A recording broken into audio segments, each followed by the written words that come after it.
Hello guys, তো এখন কি কমু পাগলা রাইডার বইলা কথা। সে রাস্তা থুয়া খেতে নামাই দিছে। হ্যাঁ খেতে গাড়ি চালাবে, হ্যাঁ রাস্তায় গাড়ি চালাবো না। হ্যাঁ কথা হইলো গিয়া হ্যাঁ রাস্তায় গাড়ি চালাবো না, হ্যাঁ গাড়ি চালাবো খেতে। ভাই আপনি রাস্তায় না চালায় খেতে চালাইতেছেন কে? সমস্যা কি আপনার? না ভাই, আমি ভাবছি রাস্তাটা ভালোই রে।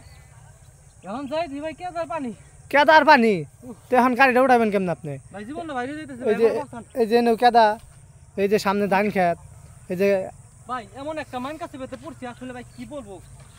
গাড়ি না তাকায় গাড়াই পড়েছে এদিকে, ভাই গাড়ি উঠাইতে পারতেছি না। হ্যাঁ এখন উঠবেন কেমবে? এখন দিয়ে ধাক্কা কাদা উঠানোর ব্যবস্থা করা যায় কিনা ভাই। পুরো একটা ধাক্কা দিয়ে চেষ্টা করে দেখি।